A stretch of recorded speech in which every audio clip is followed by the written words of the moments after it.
je dis que je salue la présence parmi... Je vous remercie d'abord d'être venus présents, si nombreux. Et je salue la présence parmi nous du professeur israélien Shlomo Sand, qui avait eu l'occasion de faire chez nous, un peu avant le Covid, une conférence mémorable. Ouais. On l'a doublé d'ailleurs. Ce soir, nous avons le plaisir d'accueillir Bernard Badi, qui nous a fait l'honneur d'accepter. Ah, je suis très sensible. Bertrand Badi. Sinon, je m'en vais. Qui nous a fait l'honneur d'accepter notre invitation à venir débattre sur ce sujet de l'art de la paix.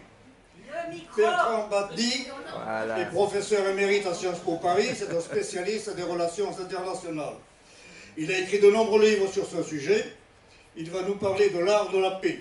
Titre de son dernier livre et proposer plusieurs directions pour l'atteindre.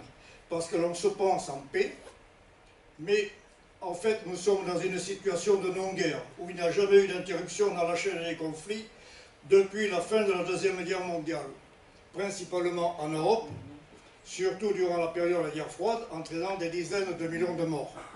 Et aujourd'hui encore, les bruits de canon résonnent en Ukraine, en Palestine et au Soudan. Mais je vais laisser la parole à Bertrand Badi, qui, je l'ai bien dit, hein, Oui, oui, qui va nous faire connaître sa pensée et ses perspectives afin que la paix l'emporte. Voilà, je lui laisse la parole.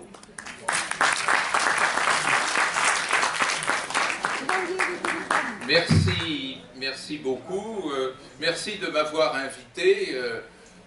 Le chemin est long depuis là où je réside, mais grâce à vous, il a été confortable et l'accueil a été chaleureux. Je vous en remercie et je vous remercie de vous être associé à cet accueil.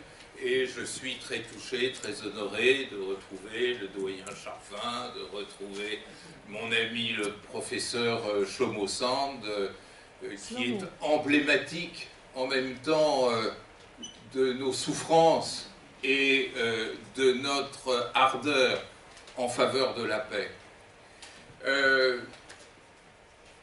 Vous savez, quand on m'a demandé, et ça a été pour moi un moment difficile, d'écrire un livre qui s'appelle « L'art de la paix », surtout que l'éditeur avait mis le paquet en disant « Écoutez, notre best-seller depuis des décennies et des décennies, c'est l'art de la guerre, alors veuillez écrire l'art de la paix ».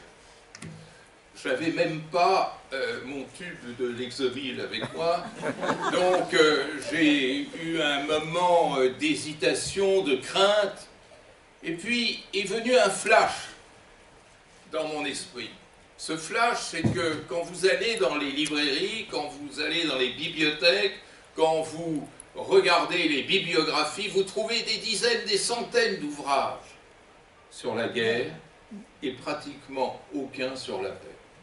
Et ça, c'est vrai en langue française, hein, où sort chaque semaine les nouvelles guerres, la guerre d'hier, la guerre d'aujourd'hui, la guerre de demain, sommes-nous prêts pour la guerre, savons-nous faire la guerre, on va faire la guerre, vous allez voir, on va voir la guerre, etc., etc. Et rien sur la paix. Et tout de suite, je me suis posé la question du pourquoi. Et c'est là que, en réfléchissant, en laissant vagabonder ma pensée, j'ai été en face de quelque chose de terrible et tellement explicatif de ce qui se passe aujourd'hui. À savoir que notre histoire depuis la Renaissance, notre histoire européenne, qui au XIXe siècle est devenue notre histoire euro-américaine, est bâtie sur la guerre. Et la paix n'a jamais été pensée. N'a jamais été pensée depuis la Renaissance. Ou de manière, et j'y reviendrai tout à l'heure, extrêmement exceptionnelle. La paix est conçue comme étant la non-guerre. C'est ce que mes professeurs de relations internationales m'apprenaient, c'est ce que la théorie réaliste, le mainstream des relations internationales nous apprenait que, en fait, la paix n'a jamais eu de définition dans notre contemporanité, sauf cette définition négative de la non-guerre. Ce que je vous propose ce soir, c'est en même temps de comprendre les dégâts que cette vision négative de la paix ont pu provoquer, mais aussi ce militantisme scientifique et politique qui pourrait nous permettre de remettre la paix à l'endroit, c'est-à-dire de lui donner une définition positive, c'est-à-dire de la concevoir non pas comme une avant-guerre, comme une après-guerre ou comme une entre-deux-guerres, mais comme la réalisation, l'accomplissement même de l'humanité. Cette idée d'accomplissement de l'humanité qui devrait conduire à l'idée de paix reste à définir, reste à concevoir. C'est ce petit jeu auquel je voudrais vous convier, un peu à la manière du bon Saint-Éloi qui avait proposé à Dagobert de remettre les choses à l'endroit. Remettons la paix à l'endroit. Je voudrais ajouter une deuxième précaution. Cette deuxième précaution, c'est que nous sommes toujours tentés par le réflexe historique, c'est-à-dire d'aller chercher les solutions dans le passé. Et regardez comment, à propos du conflit russo-ukrainien, tous les jours on nous dit ben, ils finiront par se mettre à une table, Zelensky et Poutine, pour passer un compromis territorial, une transaction territoriale.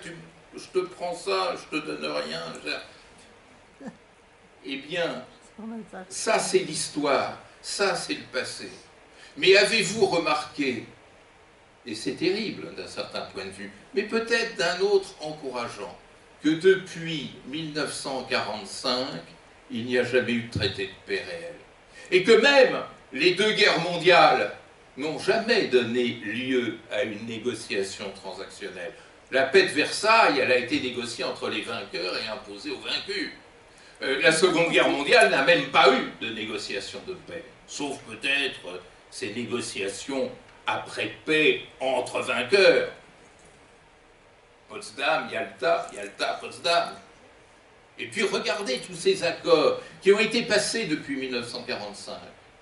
Accord d'Oslo sur la Palestine, accord d'Arusha sur le Rwanda, accord d'Alger sur le Mali, et je pourrais continuer, accord de Doha sur l'Afghanistan.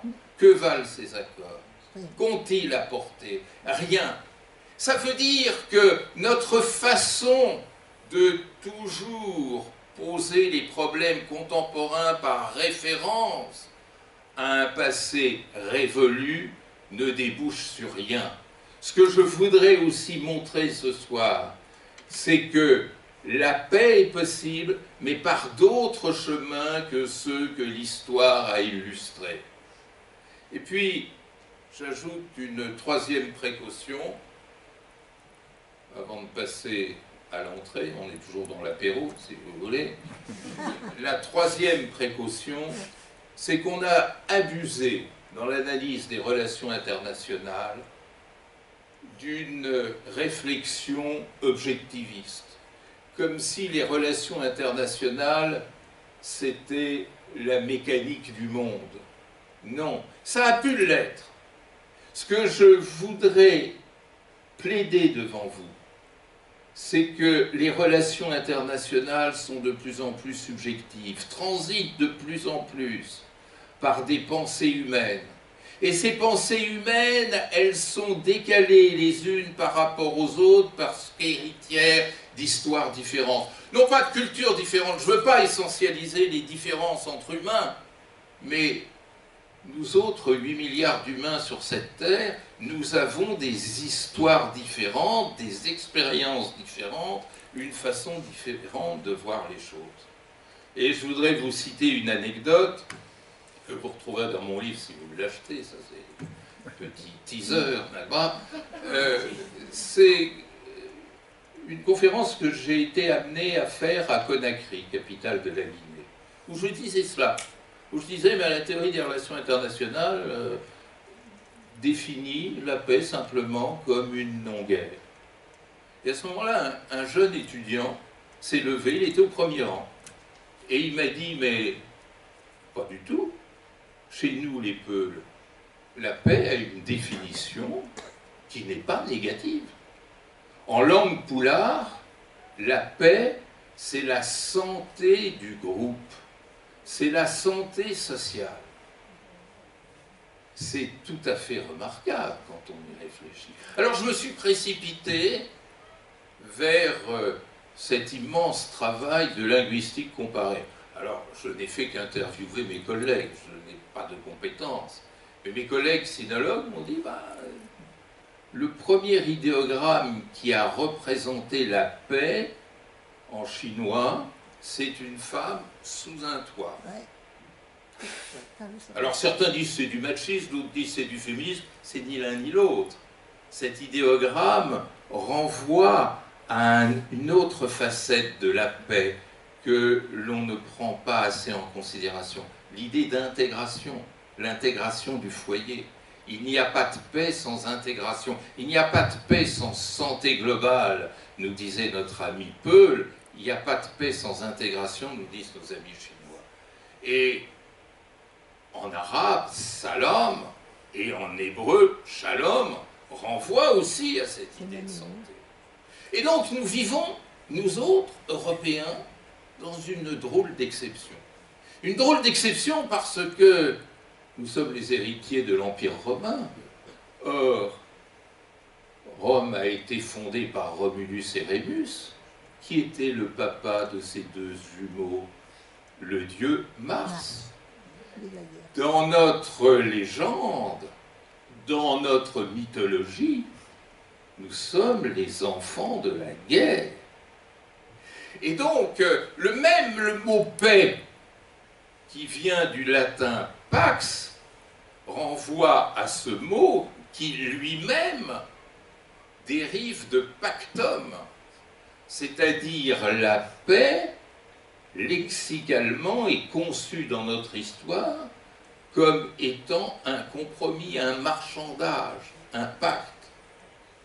Eh bien, mesdames et messieurs, on n'y arrive plus, et je vais vous expliquer pourquoi à faire ce marchandage. Donc il faut entrer dans la paix par une autre porte. Alors d'abord, pourquoi? Pourquoi cet accident de l'histoire?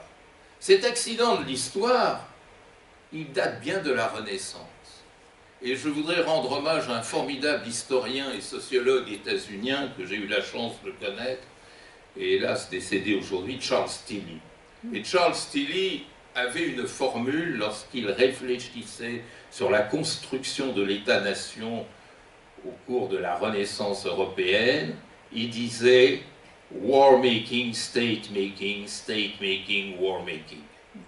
C'est-à-dire ce lien qui s'est construit avec l'invention de l'État, qui unit étroitement l'État à la guerre à tel point que l'un et l'autre deviennent co-substantiels. La guerre a apporté énormément à l'État. C'est grâce à la guerre que l'État a pu se doter d'une fiscalité. C'est grâce à la guerre que l'État a pu se doter d'une bureaucratie. C'est grâce à la guerre que l'État a pu se doter d'une armée, son socle, son bras séculier. C'est grâce à la guerre que l'État a pu mobiliser et contrôler sa population. Mais il y a quelque chose d'encore plus intime et plus effrayant. C'est que l'homme qui est à l'origine de cette pensée, le père de notre politique moderne, de cette politique issue de la construction de l'État-nation, c'est un Anglais. Il s'appelle Thomas Hobbes. Et vous savez que Thomas Hobbes a eu une vie de peur. Et cette peur l'a directement amené à inventer ce mariage entre l'État et la guerre.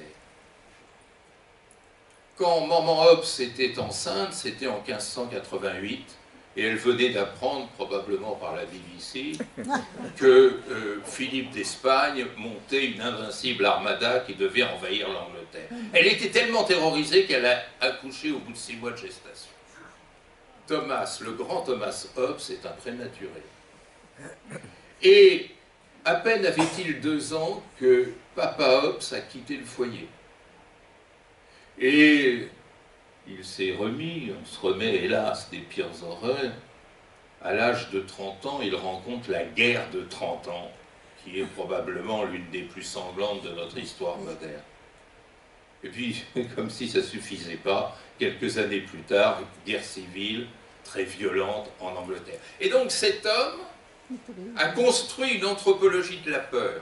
Et alors faites bien attention à ce que je vais vous dire là à 7h-7, parce que, ben oui, c'est à mon avis, c'est le grand tournant dont nous sommes encore les otages. À savoir que lorsque vous avez la peur en vous-même, l'idée de sécurité prend le dessus sur l'idée de paix. Et, évidemment, celui qui a peur recherche spontanément la sécurité. D'ailleurs, Hobbes nous dit, à quoi sert la politique? À produire de la sécurité. Mais la sécurité, c'est un poison. C'est un poison trompeur. J'allais dire, je ne sais pas si j'ai le droit de dire ça ici, c'est du retaillot avant la lettre. C'est le droit de le enregistré.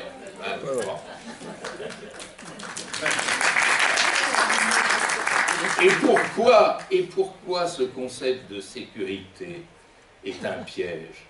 Parce qu'il bâtit une anthropologie qui présente l'autre comme étant une menace avant d'être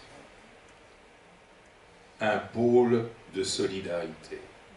C'est-à-dire, il part de l'a priori que l'autre est un danger. Et quand l'autre est un danger, qu'est-ce que vous faites? Vous vous armez pour vous protéger, et puis même vous lui cassez la gueule avant qu'il ne casse la vôtre. Et du coup, tout le modèle hobbesien, vous le connaissez par cœur, on a tous appris ça en philo, en terminale, à savoir, pour assurer sa sécurité, l'individu abandonne une part de sa liberté entre les mains du souverain qui, en échange, le protège. J'ai dit le souverain, voilà un autre poison. Et oui, parce que l'équation de Hobbes, elle est glaçante, puisqu'il nous dit que seul le souverain est à même de protéger l'individu. Mais si le souverain est un souverain, et qu'il est en conflit avec un autre souverain, comment va-t-il résoudre ces différends? J'ai appelé même Monsieur de la Palisse, et je lui ai demandé, Monsieur de la Palisse, mais un souverain qui est en conflit avec un autre souverain ne peut se soumettre à aucun pouvoir qui le transcenderait, puisqu'il est souverain. Et la Palisse m'a dit oui. Et donc, il y a à la page 121 de l'édition cirée en français du Léviathan, 1971, l'édition de 71, page 126, une phrase terrible, où Hobbes nous dit « Les États, les souverains, ce n'est pas encore question du mot État, sont entre eux comme des gladiateurs. » Et voilà, le mariage est consommé, c'est-à-dire l'État est là pour faire la guerre. Et du coup, on a inventé, au lieu de l'idée de paix, l'idée de trêve, l'idée de cesser le feu. Et regardez aujourd'hui, ça me frappe, on parle toujours de cesser le feu, on ne parle jamais de paix. Face à ces, vous avez cité 3 conflits, j'aurais tendance à en rajouter beaucoup d'autres. Il ne faut quand même pas oublier qu'il y a eu 500 guerres depuis 1945 qui se sont développées. Et le conflit du Congo, on en est à plus de 7 millions de morts depuis la seconde guerre du Congo. Eh bien, on ne parle jamais de paix. Et pour parler des 2 conflits qui sont les plus présents dans les débats et dans les échanges aujourd'hui, on parle toujours de cessez-le-feu dans le conflit israélo-palestinien, mais jamais de plan de paix. On parle de cessez-le-feu ou de transactions à propos de Russie et Ukraine, mais personne ne propose un projet de paix. moi, tout à l'heure, je vous le dirai, j'ai une proposition à faire sur le conflit russo-ukrainien, j'en ai une autre sur le conflit israélo-palestinien, mais pourquoi cette censure de tous les gouvernants de la Terre qui parlent de plan de cessez-le-feu et jamais de plan de paix? Ce qu'il faut comprendre, mesdames et messieurs, c'est que tout ça, hélas, et c'est affreux de dire une phrase pareille, ça a marché pendant 3 siècles. La guerre, c'est vrai, et la grande théorie réaliste des relations internationales ne se trompe pas, la guerre a régulé les relations internationales de 1648, la paix de Westphalie, jusqu'à 1945. Alors on a vu avec la Seconde Guerre mondiale déjà beaucoup de fuites par rapport à cette logique implacable. Mais en gros, jusqu'en 1945, c'est pas la paix, c'est vraiment la guerre qui a régulé les rapports internationaux. Et oserais-je ajouter que la guerre pouvait être perçue comme un avantage. Elle permettait aux vainqueurs d'obtenir un certain nombre d'avantages qu'ils recherchaient. Elle permettait à l'ordre international de se recomposer, aux cartes de se refaire. C'était la belle époque de la géopolitique. Terme qui aujourd'hui n'a plus aucun sens. Il ne faut surtout pas employer, surtout devant moi et à cette heure-ci, le mot géopolitique. S'il vous plaît, dans vos questions, jamais. Hein. Et justement, ce que je voudrais dire, et là on est au centre peut-être de notre échange de ce soir, c'est que ce modèle implacable, qui est un modèle euro-américain, auquel les États-Unis ont peu à peu adhéré, alors que leur premier réflexe était de s'en tenir à l'écart, doctrine Monroe 1823. Ils ne sont entrés dans le jeu qu'à l'occasion du congrès de Berlin sur le partage de l'Afrique en 1885, ça commençait à devenir intéressant. Mais bref, ce modèle qui a fonctionné dans l'espace euro-américain, je mets bien sûr la Russie dans l'espace euro-américain, aujourd'hui ne fonctionne pas. Et c'est ça qu'il faut comprendre. C'est-à-dire qu'aujourd'hui, la guerre est devenue totalement irrationnelle. C'est-à-dire qu'il y a de plus en plus de guerres. Les guerres sont de plus en plus coûteuses, sont de plus en plus violentes, sont de plus en plus meurtrières, coûteuses économiquement, et elles ne rapportent rien. Il y avait un monsieur pour qui j'ai un énorme respect, qui l'avait déjà susurré au début des années 70 à l'oreille du grand journaliste égyptien Hassan Heikal. Cet homme, c'était Chuen Lai, qui avait dit ne vous figurez pas qu'on va remplacer les États-Unis comme puissance hégémonique, parce que Chuen Lai, qui maîtrisait parfaitement l'art du loto, a dit désormais l'hégémonie comme la guerre, ça coûte cher et ça rapporte pas gros. Et donc c'est un militaire. Alors pourquoi ? Pourquoi cette guerre est devenue irrationnelle et pourquoi cette irrationalité de la guerre garde le succès d'autrefois, puisqu'elle fait notre douloureuse actualité. Il y a eu 3 ruptures. 3 ruptures que l'on n'a pas su analyser, nous autres internationalistes.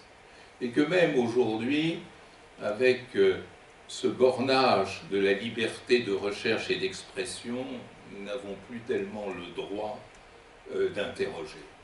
Et en particulier la première rupture, qui est la décolonisation. Il faut comprendre à quel point cette décolonisation, qui en gros a commencé au lendemain de la Seconde Guerre mondiale, 1946, décolonisation des Philippines, l'année suivante, partition et indépendance de l'Empire des Indes, etc., etc. Pourquoi cette décolonisation a tout mis par terre? Eh bien, une simple phrase, 2 phrases, nous aideront à le comprendre. La première, c'est que les guerres de décolonisation ont, pour la première fois depuis Adam et Ève, c'est-à-dire un certain temps,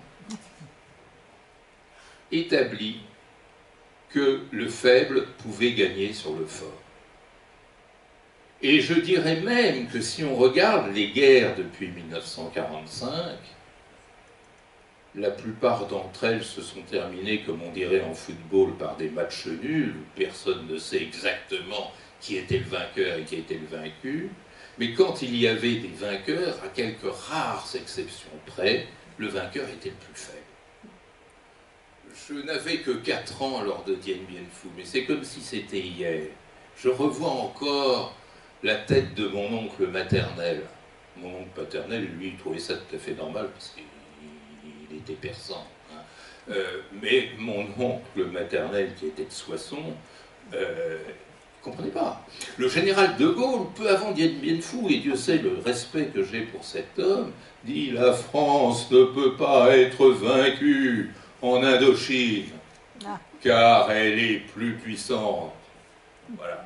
Vous savez, cette obsession aussi de la France, toujours au premier rang. Premier rang. Voilà, la France elle est là, au premier rang. Eh oui. De même, j'ai encore dans les oreilles une phrase qui vous dira probablement quelque chose, prononcée par le général Massu à l'issue de la bataille d'Alger qu'il semblait avoir gagnée, et où il disait, je l'entends encore dire ça sur Radio Luxembourg, dans un reportage d'Yves Courrier, où il disait nous avons éradiqué le terrorisme. Ça vous dit quelque chose?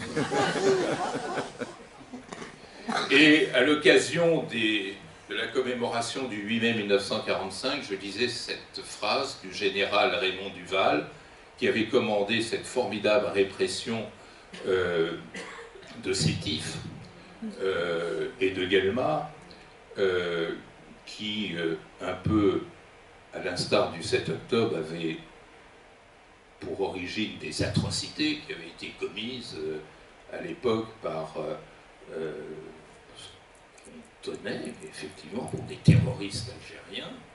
L'armée française s'était lancée dans une terrible répression, et le général Duval écrit à son supérieur hiérarchique en disant « Je vous ai apporté au maximum 10 ans de paix, mais après il faudra tout revoir parce que ça sera intenable. » C'était pas idiot. Nous étions en 1945, 10 ans de paix, la Toussaint 54, c'était à peu près ça.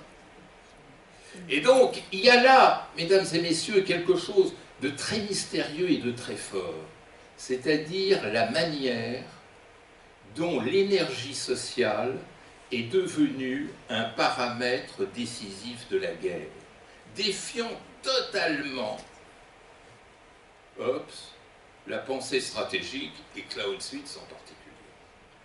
Comment penser qu'une énergie sociale peut se révéler plus efficace que le canon? Ou même que le canon peut détruire, mais l'énergie sociale finit par s'imposer. Massu a gagné la bataille d'Alger en 1957. En 1962, les terroristes étaient au pouvoir en Algérie. Enfin, les terroristes, je mets des guillemets, mais c'est ainsi qu'on les appelait. Et donc, il y a là, il faut pousser cette recherche, alors qu'on nous interdit de travailler sur les processus décoloniaux ou postcoloniaux. C'est absolument essentiel, parce que le même germe de l'énergie sociale, vous le trouvez en Palestine aujourd'hui, vous le trouvez en Ukraine aujourd'hui, qui a quand même mis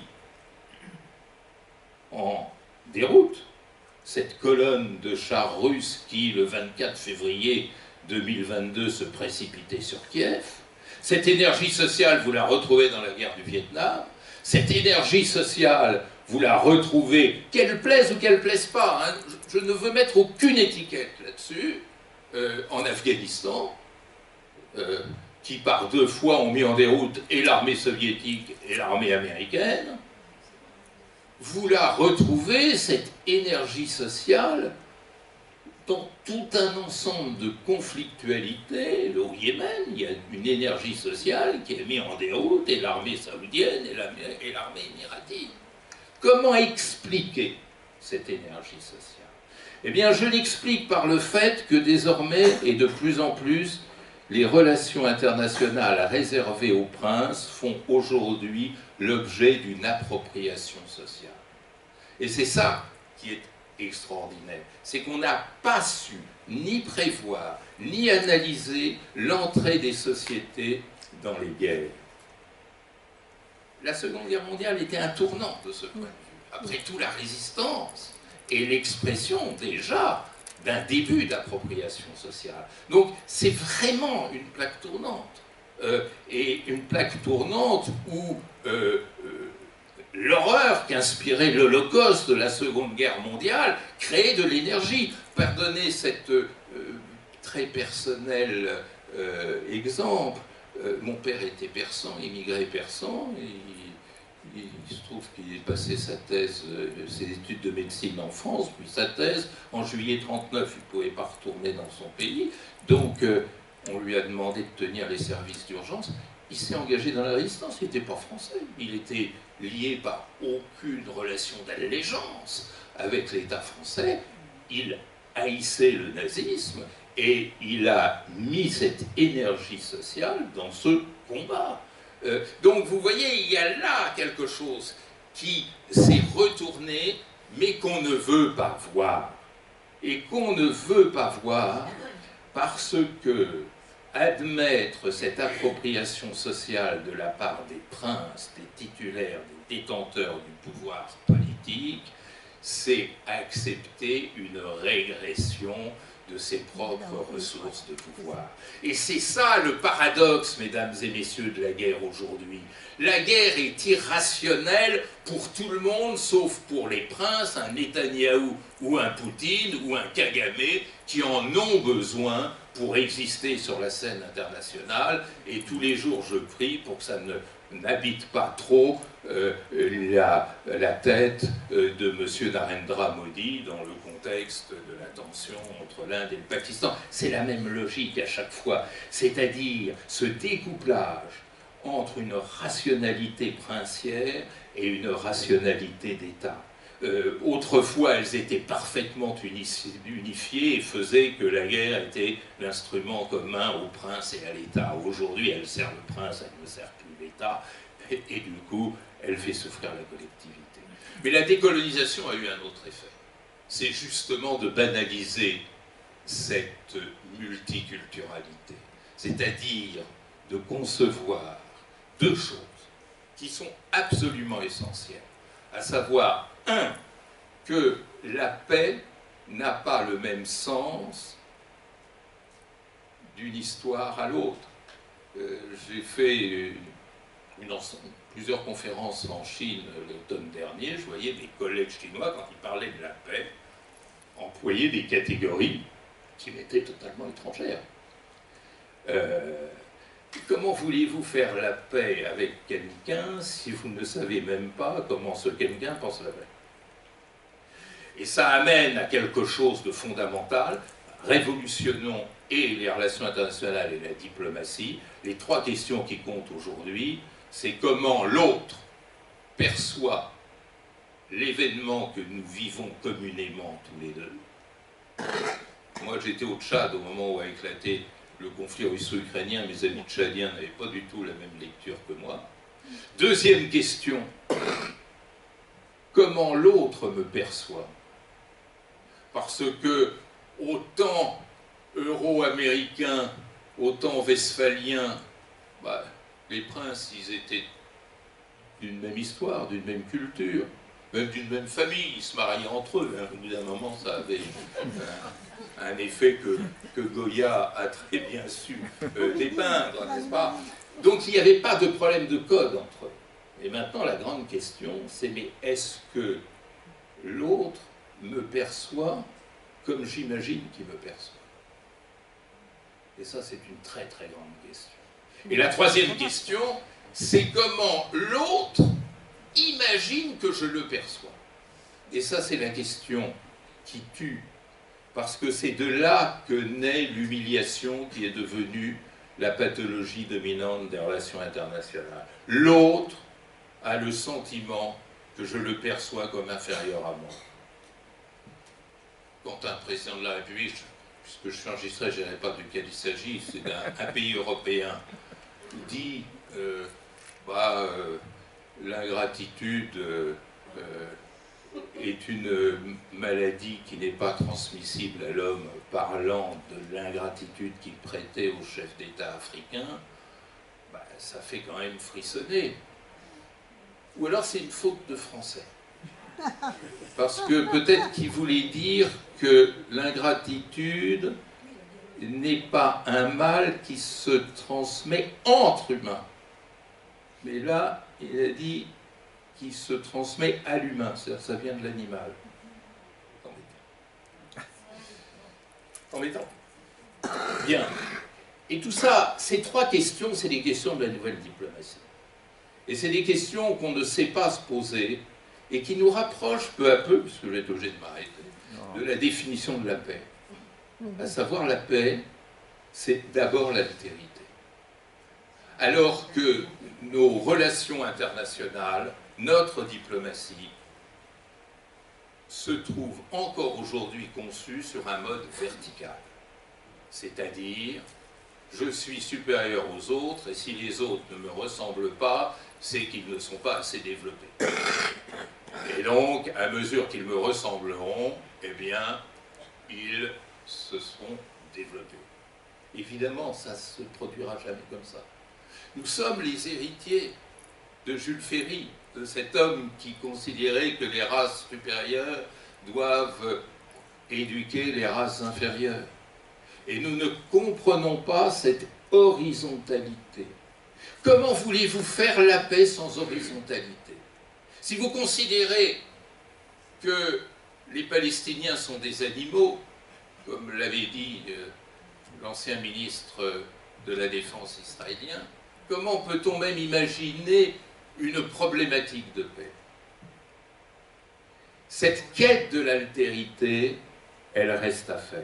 La deuxième rupture, je vais passer plus vite, c'est la dépolarisation, la chute du mur. On n'a pas su à quel point, on n'a pas compris à quel point l'effondrement de l'URSS a créé un contexte international nouveau et inédit.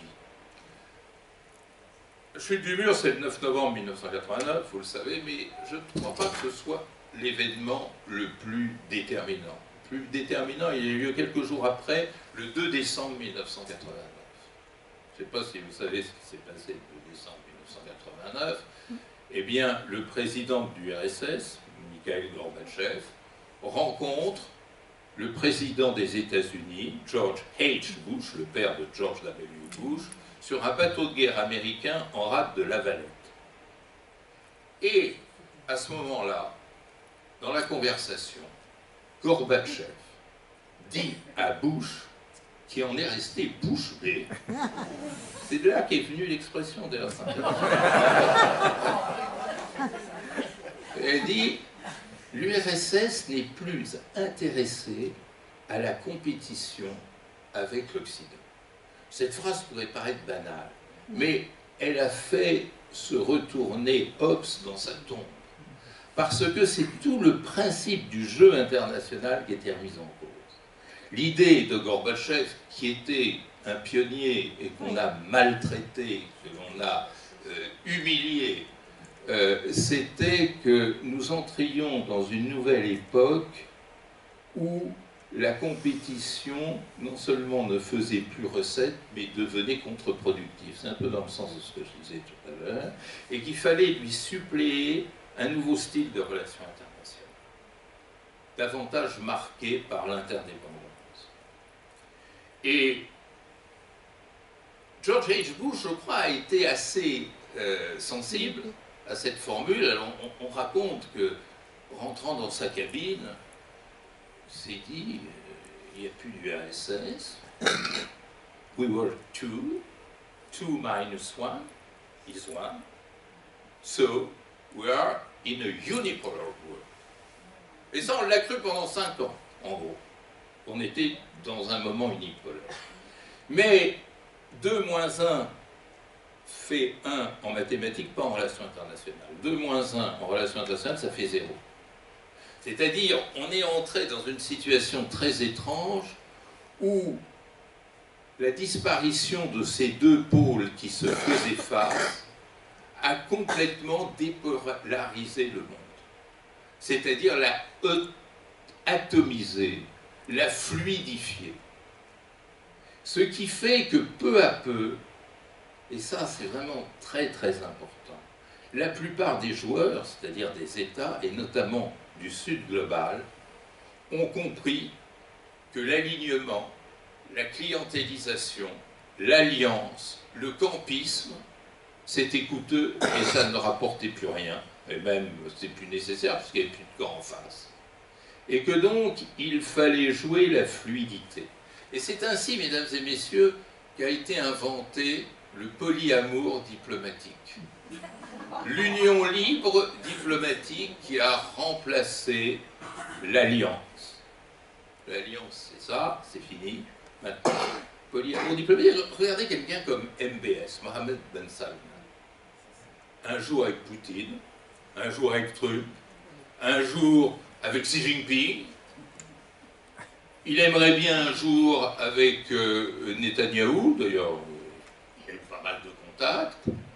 Il s'est réconcilié avec Khamenei. Ça lui vaut tous les avantages diplomatiques.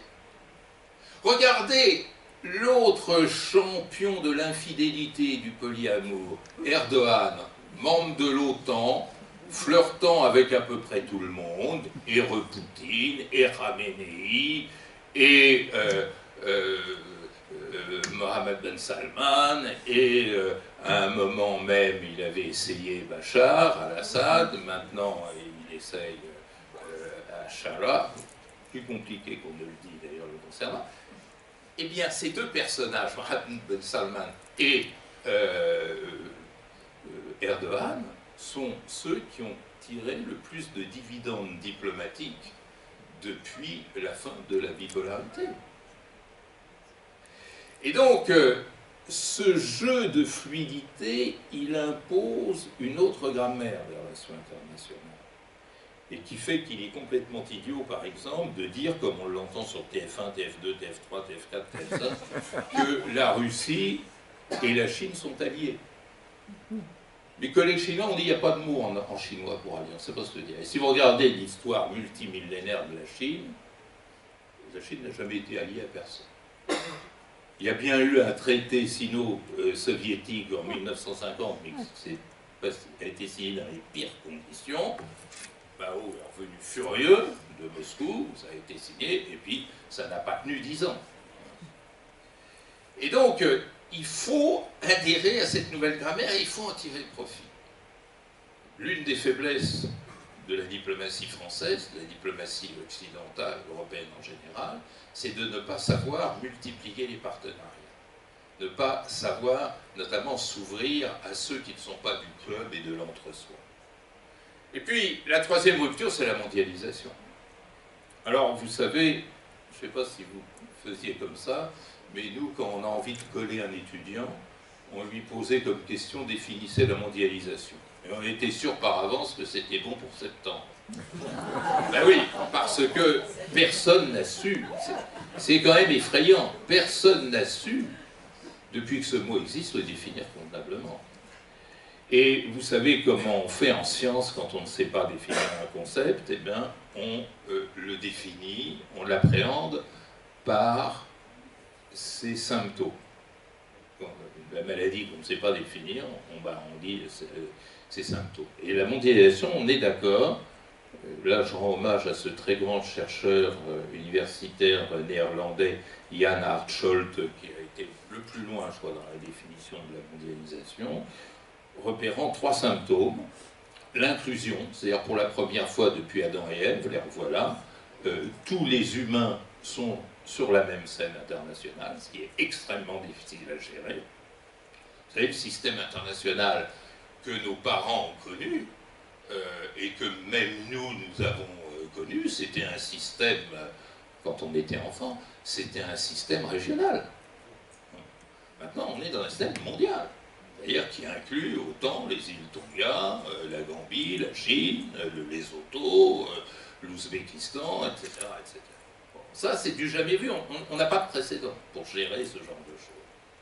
Deuxième élément, la mondialisation, c'est l'interdépendance. C'est-à-dire que tout le monde dépend de tout le monde et réciproquement. C'est-à-dire que le faible continue à dépendre du fort, mais ce qu'on n'a pas vu, et ça c'est un autre choc, c'est que de plus en plus le fort dépend du faible. Ce qui rend impossible toute hégémonie. C'est d'ailleurs extraordinaire. Comment M. Trump n'a jusqu'à aujourd'hui, c'est-à-dire 120 jours après son entrée en fonction, plus de 100, oui, à peu près 120 jours après son entrée en fonction, il n'a rien obtenu. Ni en matière russo-ukrainienne, ni en matière israélo-palestinienne, ni en matière de guerre tarifaire. Alors évidemment, les Iraniens se disent il a tellement besoin d'un accord qu'il va lâcher à peu près tout et que c'est une aubaine pour nous que de pouvoir négocier avec eux, tellement il a besoin d'afficher un accord.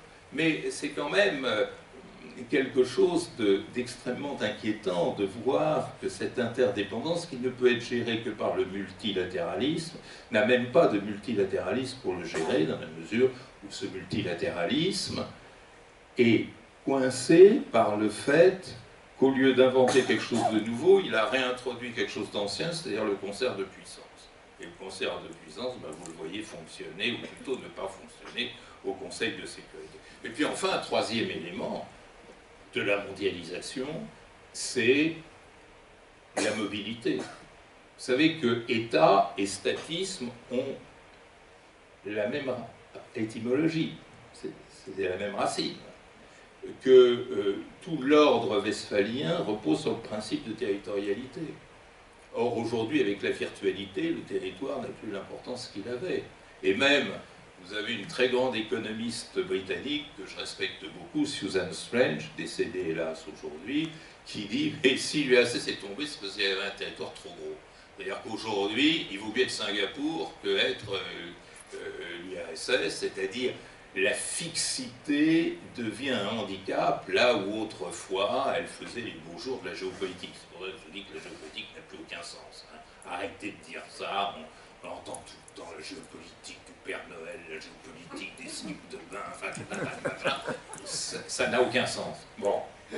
En revanche, ce que nous ne savons pas faire, c'est de gérer la mobilité. Et ça, les internationalistes, me permet de tenter cette formule devant le doyen Charvin, le droit international a énormément de mal à penser la mobilité et à penser la règle autrement qu'à travers la compétence territoriale, c'est-à-dire à travers l'argument de fixité. C'est toute une révolution épistémologique qui va très loin. Vous savez, j'ai été absolument stupéfait par un rapport commun à l'université de South California et Arizona, disant mais c'est complètement idiot de chercher l'origine du Covid, puisque par définition un virus il n'a pas d'origine, il mute tout le temps. Ben, gardez cette image en tête. Nous sommes dans un monde où tout mute tout le temps. Et l'une des conséquences de ça, c'est que la migration est l'avenir du monde. Et l'avenir du monde. Alors on entend tant de sottises sur l'immigration.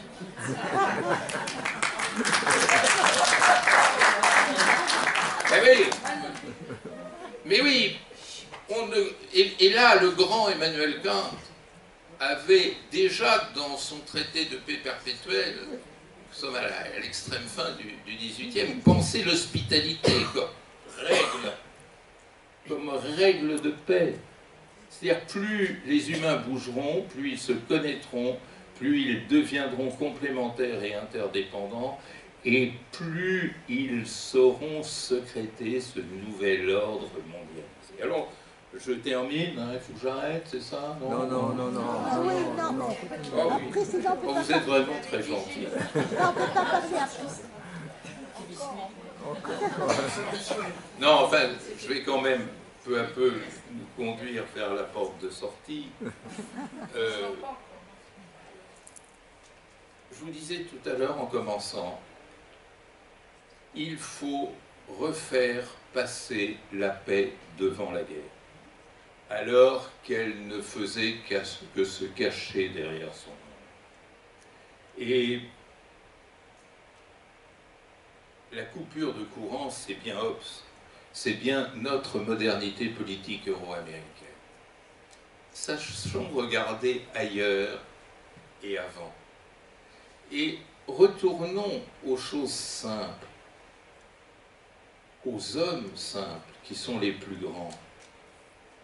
À l'occasion de ce livre sur l'art de la paix, j'ai redécouvert un auteur, je dois avouer, alors que j'ai quand même enseigné pendant 40 ans la science politique, que j'avais laissé complètement tomber depuis la classe de terminale, et qui est Aristote. Et Aristote, vous devriez l'inviter une prochaine fois. Il faudra l'invoquer alors. Bah, il se déplace difficilement, mais on y arrivera. Et Aristote a deux formules sur la paix que je trouve extrêmement stimulantes. La première dans l'éthique à Nicoma, qui nous dit tout simplement « mais la paix est indissociable du bonheur ». Ah, j'aime bien qu'on remette le bonheur au centre de la pensée politique et qu'on voit l'indissociabilité du bonheur et de la paix. Il dit quelque chose de plus. Et ça, c'est dans la politique d'Aristote, où il nous dit la paix dans la cité, c'est la coexistence. Et l'art de la politique, c'est l'art de faire coexister des individus différents. Quelle belle formule! C'est la formule que Hobbes avait cassée avec son histoire de sécurité. L'art, le génie, l'ingénierie de la coexistence. Et il nous dit, entre les cités, c'est la même chose. Et c'est là qu'on retrouve la paix internationale, même si à l'époque ça ne s'appelait pas comme ça. C'est l'art de faire coexister entre elles des cités différentes. C'est un formidable programme. Avançons dans les siècles. Et j'ai été frappé dans ma pérégrination de rencontrer un sociologue algérien, sociologue théologien algérien du 5e siècle, qui s'appelle Saint-Augustin, et qui a été mis à l'honneur par le dernier pape qui vient d'être élu.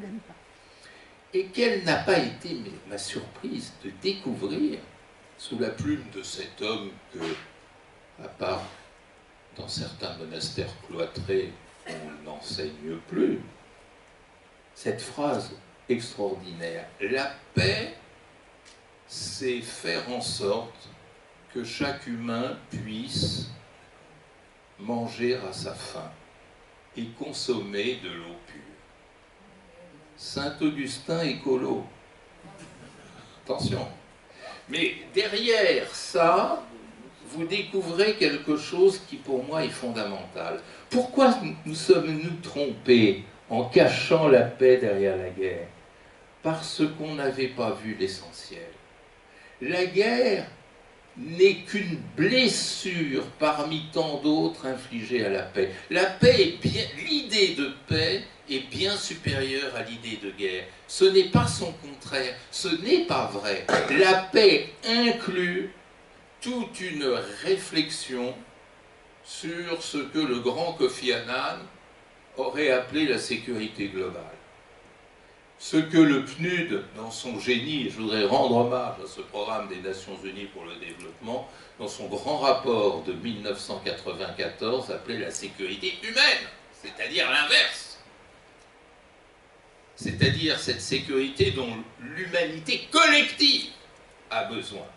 Et vous savez que le PNUD envisage 7 sécurités qui ont pour fonction, nous disent les rapporteurs, de libérer l'humain de la peur. Voilà. Nous libérer du cauchemar de Hobbes. Free from fear. Je vous le dis en anglais, parce que c'est tout de suite plus sérieux. Ben oui. Et donc, sécurité alimentaire. N'oubliez jamais que la faim tue 10 millions d'individus chaque année, c'est-à-dire fait en dégâts humains l'équivalent de 8 attaques par jour pendant toute l'année sur le World Trade Center. Ouais. Et on nous parle toujours war on terrorism, la guerre aux frères musulmans ou je sais pas quoi. Ouais, bon, bah, et les 10 millions qui crèvent de faim, vous avez pensé à faire quelque chose les concernant? Bon. Deuxièmement, sécurité sanitaire, je n'ai pas besoin de vous faire un dessin. Troisièmement, évidemment, sécurité climatique, enfin qu'ils appellent sécurité environnementale. Quatrièmement, sécurité économique, c'est-à-dire la lutte contre la grande pauvreté. Cinquièmement, sécurité culturelle, c'est-à-dire la protection des minorités culturelles dans les systèmes politiques dominés. Sixièmement, sécurité individuelle, c'est les droits de l'homme, les droits humains, exactement. Et septièmement, sécurité, alors ils appellent ça sécurité politique, ça je ne comprends pas. C'est en fait sécurité institutionnelle, c'est-à-dire qu'il y ait suffisamment d'institutions partout pour permettre aux rapports sociaux de se construire. Et donc, vous voyez que la paix nous déplace de la guerre vers le global. Mais, attention, ça ne nous détourne pas du souci de la guerre, parce que l'on sait maintenant, par de nombreux travaux qui ne sont pas suffisamment diffusés, que les racines de la guerre d'aujourd'hui se trouvent dans l'insécurité humaine. Vous ne pouvez pas comprendre le conflit du Sahel sans savoir qu'au Sahel, la désertification progresse de 10 cm par heure.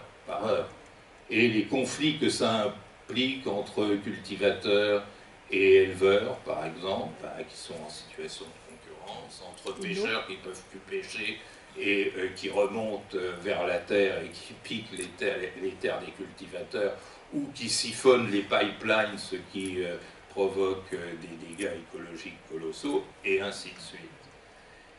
Mais l'insécurité humaine, c'est aussi l'humiliation, c'est aussi l'irrespect.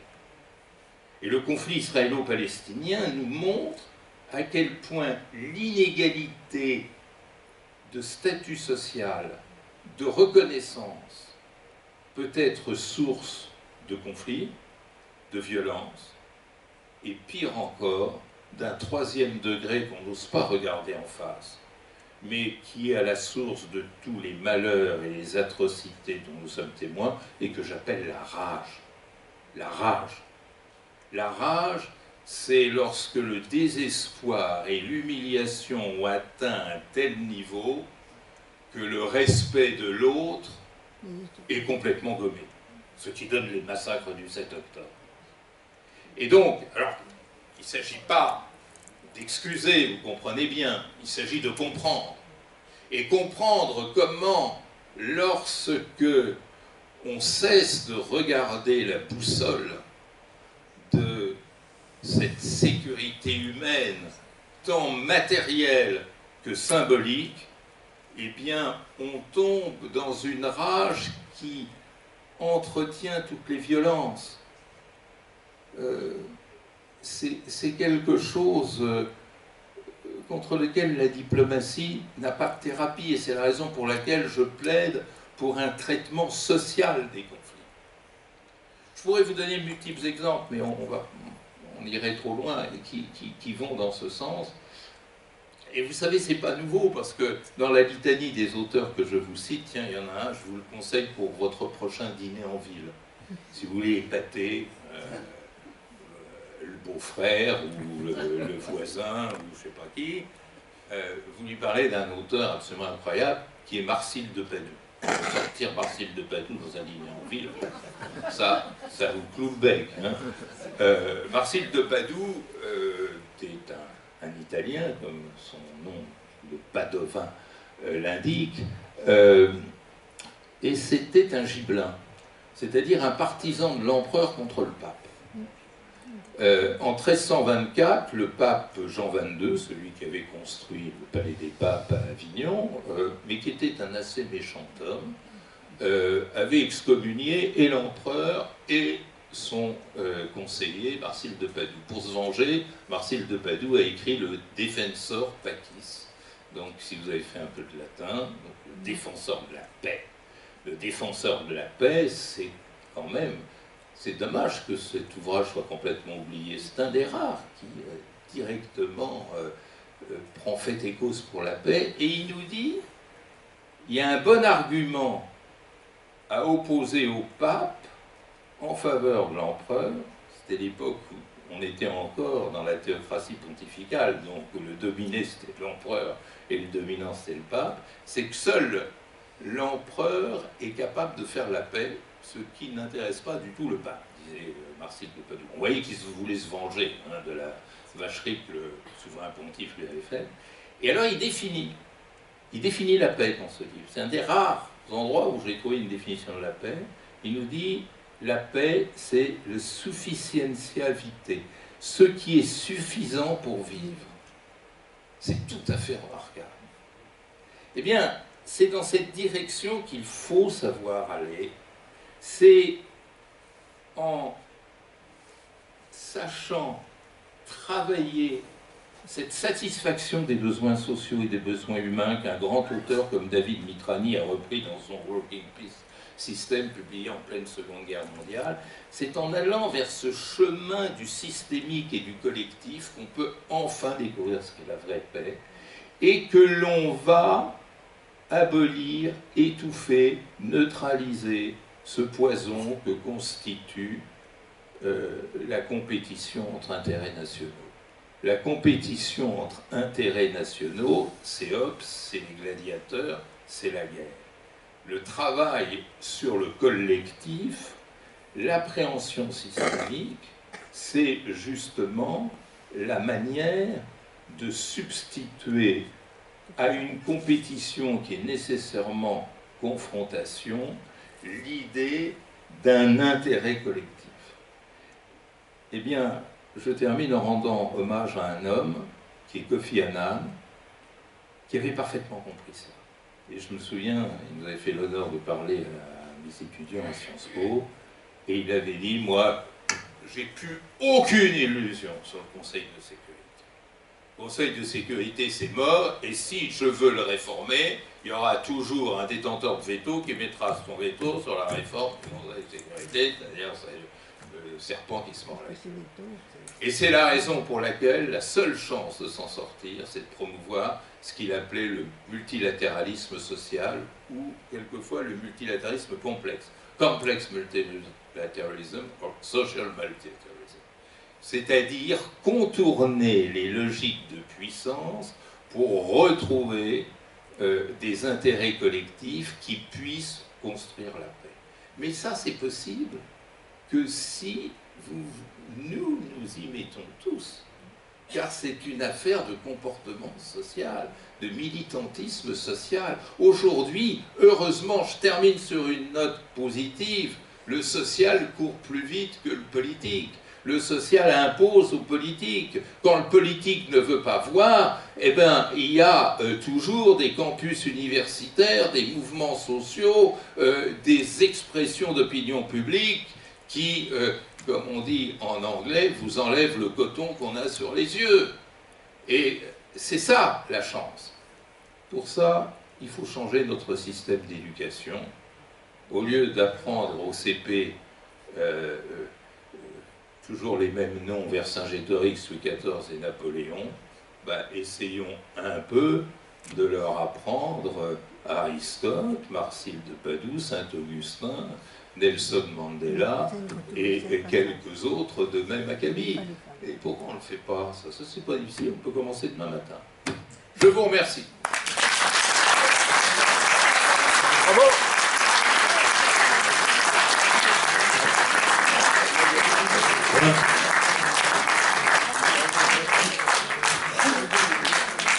Bon, merci Bertrand. Donc, c'est le moment du débat. Si vous avez des questions à poser, je pense, oui.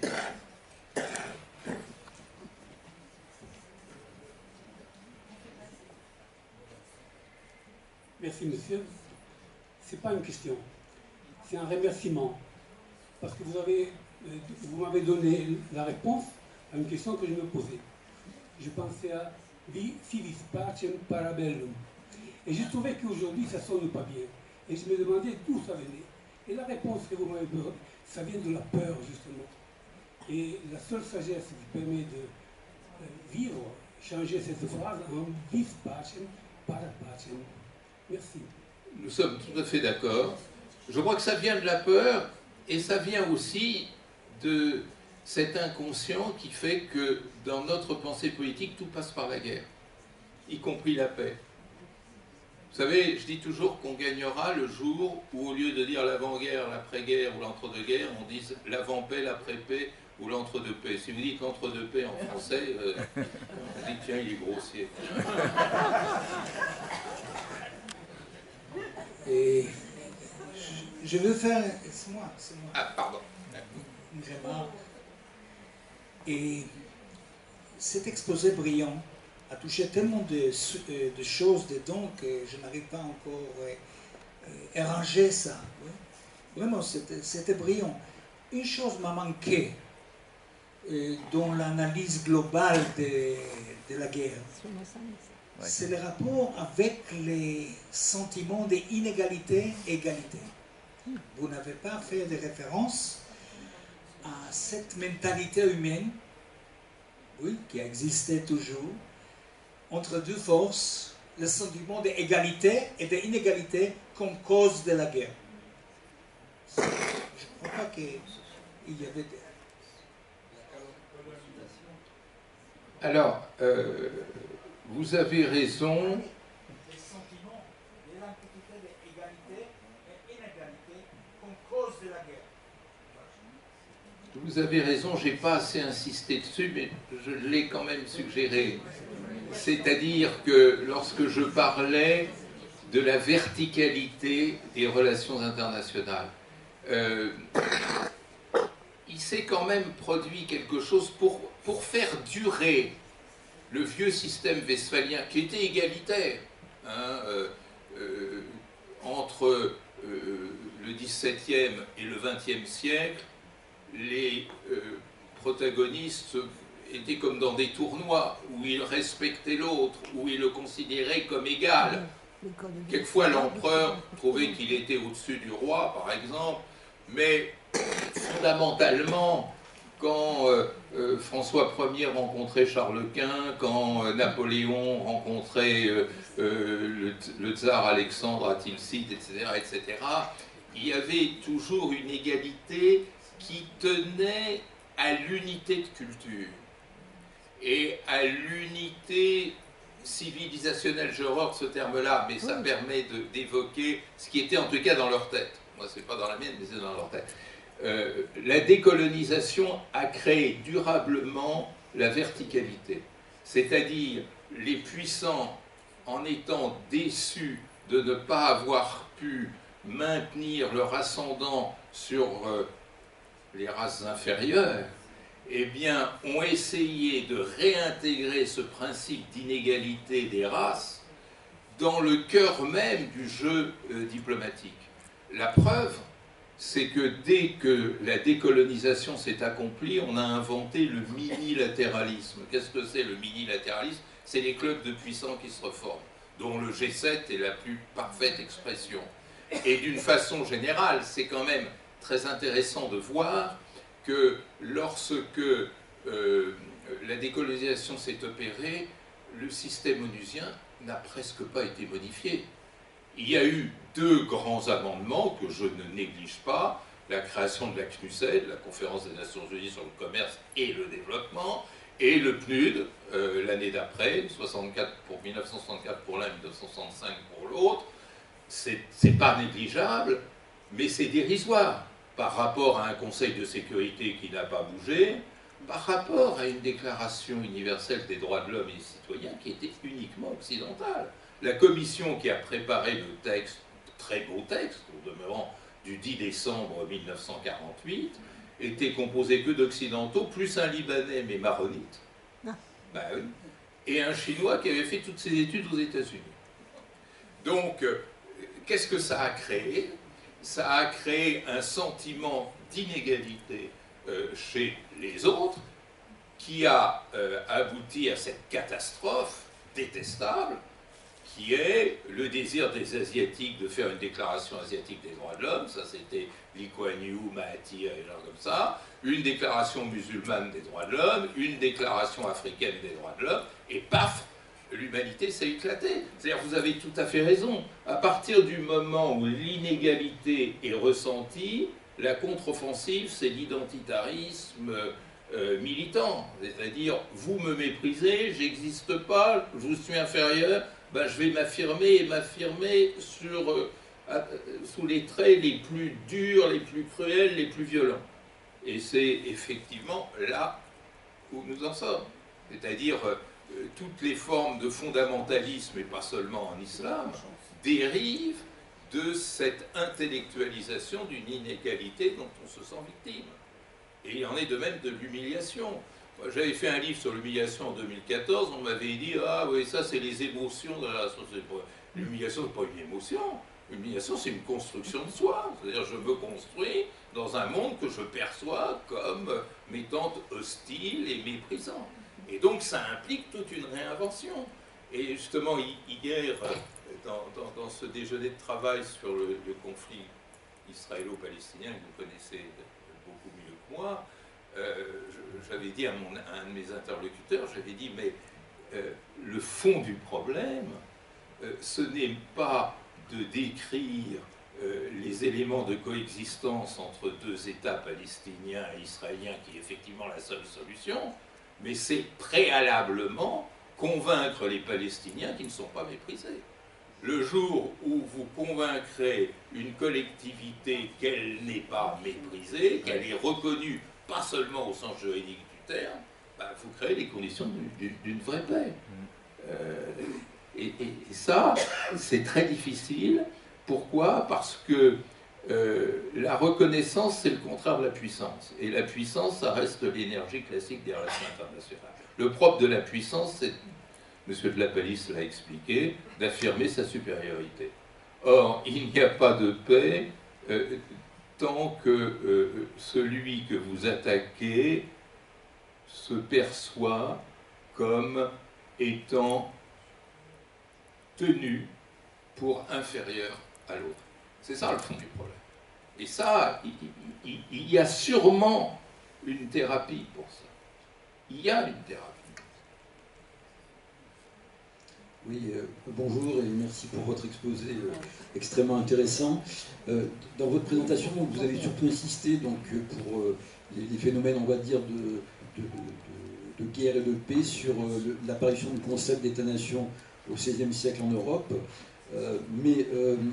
Enfin, la guerre et même l'exaltation de la guerre, on la voit dès les textes remontant à la plus haute antiquité dans toutes les civilisations. Donc on voit que c'est un concept qui est pas moderne, quoi. Et d'autre part, au niveau de la guerre et de la paix aussi, vous avez surtout insisté sur l'aspect interétatique au niveau des relations internationales. Il y a aussi l'aspect intra-étatique avec toutes les formes de guerre civile, avec des organisations non étatiques de type politique, social, économique, religieux, culturel, etc. Et ces acteurs non étatiques, ils interviennent y compris dans le cadre international, c'est-à-dire que les relations internationales ne se limitent plus aux relations entre États, mais il y a y compris dans les phénomènes de guerre des organisations de type non étatique qui interviennent aussi également. Bon, l'avantage des questions, c'est qu'elles mettent en évidence les faiblesses ou les rapidités de l'exposé. Donc merci de me permettre de revenir sur ces deux points qui sont effectivement très importants. C'est vrai que la guerre a toujours existé. Qui oserait prétendre le contraire, et a toujours été pensée.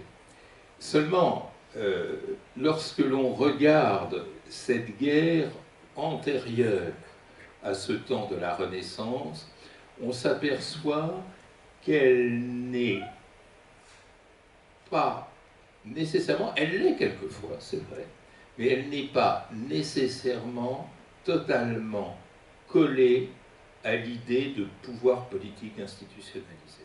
C'est-à-dire que dans les histoires pré-étatiques, vous avez des formes de relations avec les autres entités qui ne sont pas des États, donc avec lesquelles vous n'êtes pas en compétition, qui transitent par quantité d'autres formes que la guerre, qui peuvent être la vassalisation, et ça l'Empire chinois savait le faire. La vassalisation, c'était quoi? Quel était le principe de la vassalisation dans l'Empire chinois? C'est vous réclamer un tribut. Vous voyez, bah voilà, bon. On est plus gros que vous, on est plus important, d'un certain point de vue on vous est utile, parce qu'on est une force de stabilisation, payez. Hein. Bon. On ne se fait pas la guerre pour autant. Hein. Ou alors des formes de, je dirais, de commerce dominant, c'est-à-dire la marine chinoise se déplaçait, est allée s'installer à l'île de Ceylan, même sur toute la côte orientale de l'Afrique, installer des échoppes, c'était vraiment les préliminaires, les préliminaires de la route de la soie. Hein. Mais il ne faisait pas la guerre. Fidèle d'ailleurs à ce que Sun Tzu expliquait, c'est-à-dire la bonne guerre, c'est celle qu'on n'a pas besoin de faire pour la gagner. Et ça, c'est très intéressant. Quand on voit, ou si vous prenez par exemple les logiques de vendetta dans les systèmes segmentaires africains. Vous avez les travaux d'un formidable anthropologue, Evans Pritchard, qui travaille sur les Nuer au Soudan.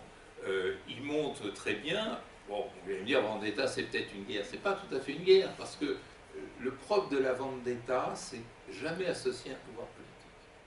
Le propre de la vendetta, c'est j'ai un problème avec mon frère qui m'a piqué un poulet, je lui fous une baffe. Hein. Ou moi, je vais aller lui piquer un cochon. Hein, un truc comme ça. Bon. Après, j'ai un problème avec mon cousin, mon frère et moi, on va, main dans la main, aller nous venger de la méchanceté du cousin, et puis ainsi de suite, ainsi de suite. Vous n'avez jamais de pouvoir politique en scène. Vous n'avez jamais de pouvoir politique. La guerre se développe indépendamment de la logique politique. C'est même la guerre qui restructure les relations sociales, indépendamment de toute autorité politique. Et on pourrait ainsi continuer. C'est-à-dire, le grand malheur de la Renaissance, c'est qu'en institutionnalisant l'État, on a rendu la guerre comme étant l'un des mécanismes dont l'État ne pouvait pas se passer pour fonctionner. Et c'est ce qui explique qu'aujourd'hui, on ait tellement de mal à s'émanciper de cette vision. Sur votre deuxième question, je suis totalement d'accord. Quand je vous disais vers la fin que la paix couvre des logiques de globalité, et que ces logiques de globalité, si elles ne sont pas respectées, elles font naître des conflits.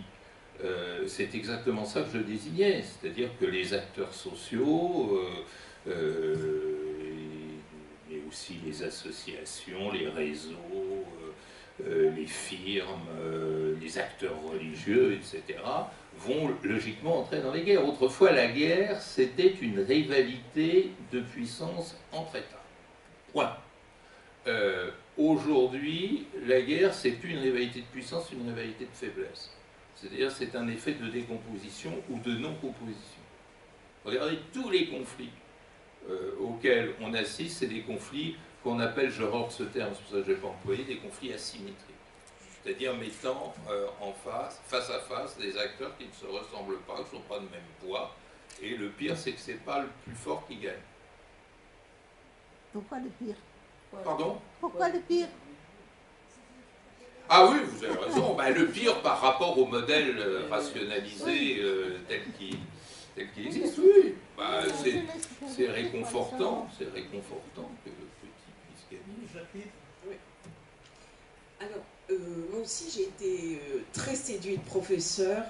Je suis là, là. Ah, pardon. Par cette définition brillantissime de la paix. Et un temps, comme vous avez cité Saint-Augustin, je me suis dit, c'est un émissaire carrément du Vatican, le professeur Basile. Qui, moi? Oui. Puisque le pape nous a dit, le mal ne triomphera pas, donc j'étais vraiment presque, j'allais être en lévitation, hein, voilà. Pas marcher sur l'eau, mais presque. Et simplement, je me disais, nous sommes quand même dans un monde qui majoritairement est capitaliste. Et le capitalisme est fondé quand même sur la domination. Et il a l'appui des religions et même des intégrismes, parce qu'il n'y a pas que l'intégrisme islamiste, comme vous le savez mieux que moi. Donc, d'ailleurs, ces intégrismes religieux sont tous d'accord, ils sont tous patriarcaux. La femme, c'est une petite crotte. Bien. Chez les catholiques, chez les protestants, chez tous les intégristes. Ça, bon, Retailleau, on ne voit pas trop sa femme, on ne sait pas. Bien. Donc, alors là, part en guerre. Voilà. Et vous savez très bien que Netanyahou a favorisé d'abord le Hamas. Ils étaient très copains, hein, entre intégristes, buvant le champagne, parce que ça défavorisait le Fatah, qui était laïque. Voilà. Donc, je me dis que, enfin, moi, j'ai envie de vous suivre, comme Jésus, si vous étiez Jésus. Mais le problème, c'est que je me dis comment on va faire avec le capitalisme qui est fondé sur cette domination. C'est ma question. Alors, votre question, elle est très riche et donc très complexe. Alors, vous avez tout à fait raison, je ne l'ai pas fait parce que sinon on était jusqu'au petit déjeuner. Hein. Je n'ai pas introduit les questions de genre qui me paraissent extrêmement intéressantes parce que je travaille d'ailleurs là-dessus en ce moment et on prépare une grande conférence sur ce sujet. Paradoxalement, et justement, ce paradoxe est une façon de répondre à votre interrogation, le rôle de la femme dans la paix n'a rien à voir, et je crois que vous serez facilement d'accord avec moi, avec la biologie. Ça a rapport à son statut social. Et paradoxalement, je reviens encore sur cet adverbe, la position structurellement dominée de la femme dans l'histoire de l'humanité la place en meilleure position pour être un acteur de paix. Et ça, c'est pas moi qui l'invente, c'est des chercheurs et des chercheuses africaines qui, travaillant sur le conflit du Sahel, montrent que les micro-espoirs de paix au Sahel transitent toujours par des accords entre femmes pour assurer une alimentation minimale des villages qui sont en guerre. Pourquoi?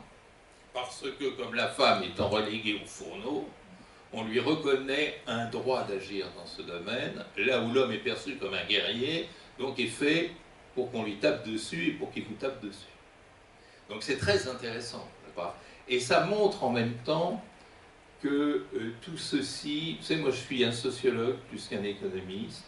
Je suis persuadé que la vérité, je n'aime pas beaucoup employer ce terme, il est dangereux, se trouve davantage dans les rapports sociaux que dans les rapports économiques.